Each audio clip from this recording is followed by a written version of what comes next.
第2部はですね、南米の歴史に、少しだけ触れながらさまざまな曲を演奏させていただきたいと思っております。どうぞよろしくお願いいたします。はい、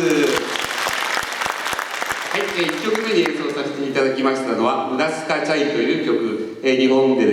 語で愛してるという意味です。1番は現地の言葉の、ケチュア語、2番がスペイン語で、歌わせていただきました。は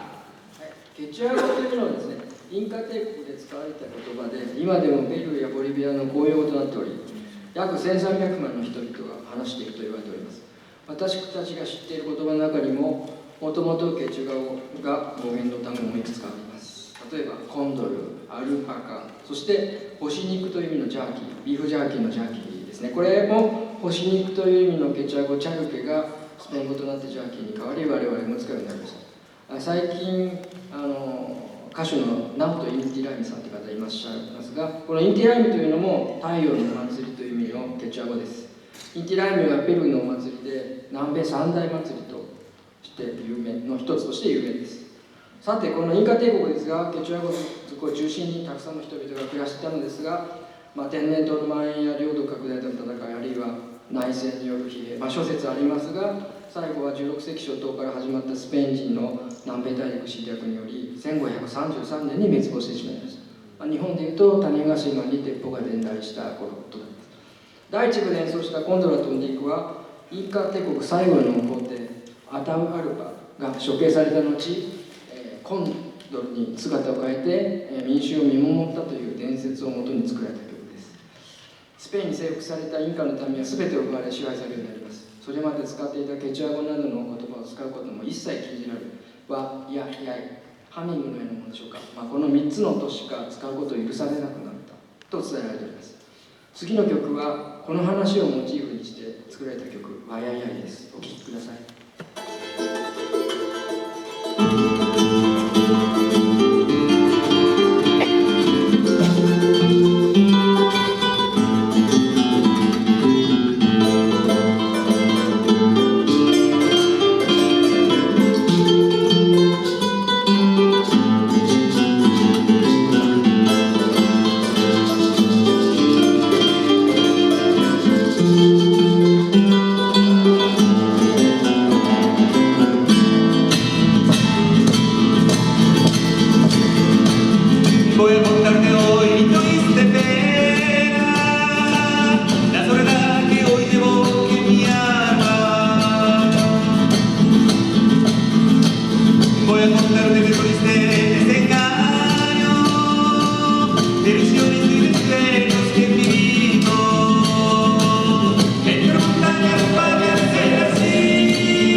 実はこの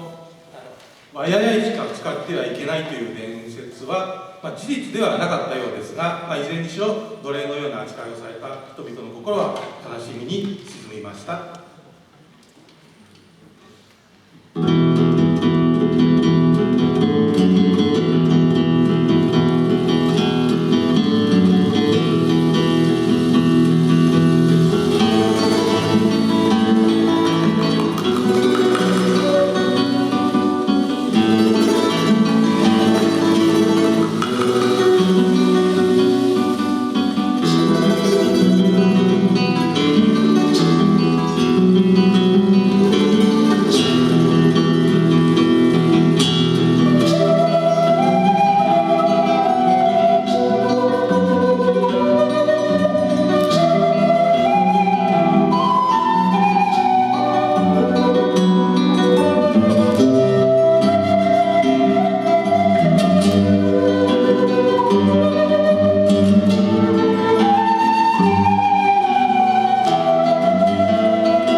という曲でした。スペイン人が南米を侵略した理由は2つありました。1つはキリスト教を広めるため、これはやがて第一の女神パチャママを信仰する従来の宗教と融合し広まっていきました。そしてもう一つは金銀などの富を得るためにアンデスの人々を今年銀山などで働かせたということです。続いての曲はラ・マリポーサ蝶々という曲ですが、可愛らしい題名ですが、その蝶々で使われる楽器、このマトラカという楽器を使いますが、このマトラカの音は、奴隷が足かせをはめられて、ある鎖の音を起こしたと言われています。暗い話になりますが、曲は明るいので、ぜひ皆さんにもご協力いただいて演奏したいと思います。それではお願いします。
蝶々っていう題名の随分と明るい曲とご説明しましたが、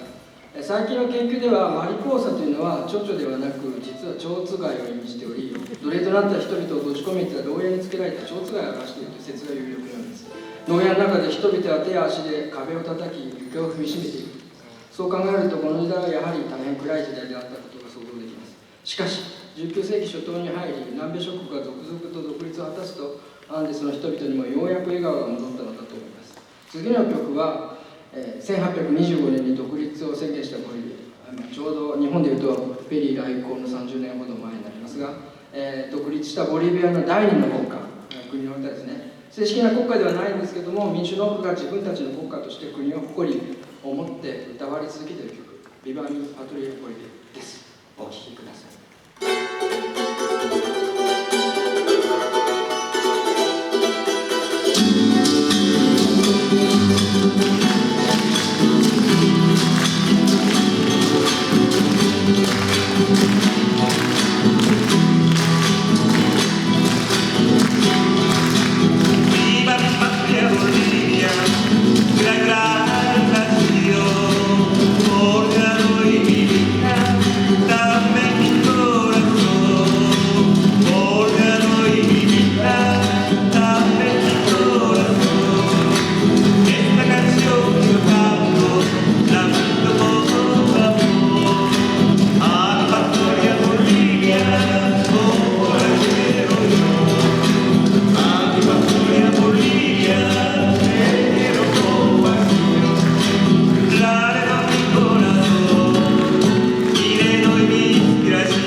独立により南米の人たちの暮らしも徐々に変わり、ポップスや歌謡曲のような曲もたくさん生まれるようになりました。都会ではサイモンとガーファンクルによる「コンドルが飛んでいく」の世界的大ヒットにより、60年代後半から70年代にかけてフォルクローレが世界で注目を集め、たくさんのグループがフランスやドイツを中心とするヨーロッパや日本で演奏活動を行うようになりました。しかし一方で、昔ながらの暮らしを続け、伝統的な音楽を守っている人たちも多くいます。その結果、田舎の伝統的音楽と都会でのお金になる音楽もどんどん離れていってしまいました。田舎では曲ごとに演奏する楽器が決められ、演奏する時期も厳格に決まっています。ある種の曲では1年のうちたった1日しか演奏されないものもあります。管楽器と弦楽器を一緒に演奏するということはほとんどありません。アンデスを代表する管楽器としてケーナをご紹介しましたが、実はマイナーな楽器です。またチャランゴもこのようにナイロン弦を張っておりますが、チャランゴの本場ボリビアでは9割以上は鉄の弦を張り、独特な奏法で演奏されています。どちらが良いとか正しいということはありませんが、私たちが演奏しているこの音楽もアンデス地方の民族音楽とは言っておりますが、本当の伝統的音楽とは異なる南米の都市部で流行っている音楽なんです。ということで、音楽的に最も成功しているボリビアのロス・カルカスの曲をお聴きください。ロス・カルカスというのは日本でいうとサザンオールスターズのようなグループです。次の曲はトゥナパピータ小芋ちゃんという曲ですが、途中では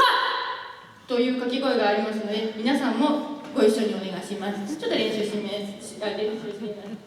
ビビレバラディはっ、こっちのお兄さんたちが右手の拳をこうやって上げたら準備です。そしてビビレバラディはっ、いいですね、素敵です。よろしくお願いします。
南アメリカだけでなくて世界的に非常に人気があるグループで今も活躍してます。で彼ら演奏もすごいんですけども、やっぱり曲が素晴らしいんですね。で素晴らしい曲だものですから、もうこれがだとなって盗作されたことがあるんです。でフランスのグループが盗作して1990年代に世界的に大ヒットした曲「ランバダ」がそれなんです。もちろん裁判沙汰となってカルカスが完全に勝ったんですけども、この「ランバダ」の原曲が次にお送りします「ジョランド・セフエ泣きながら」という曲です。ではお聴きください。「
付き合いくださいましてありがとうございました。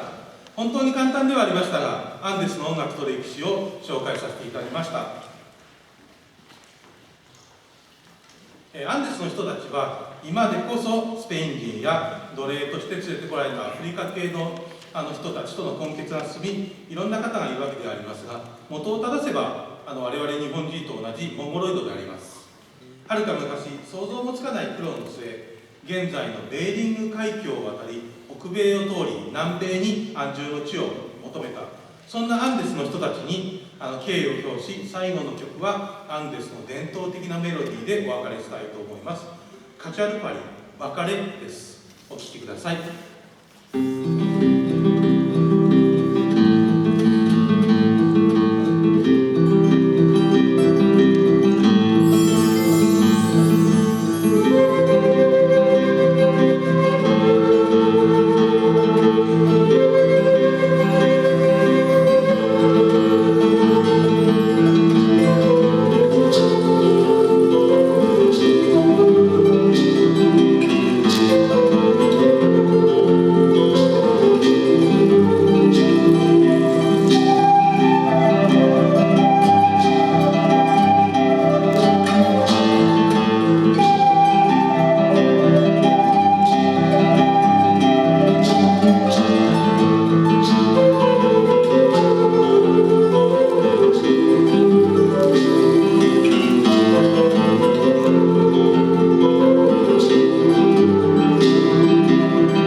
大丈夫でしょうか。ア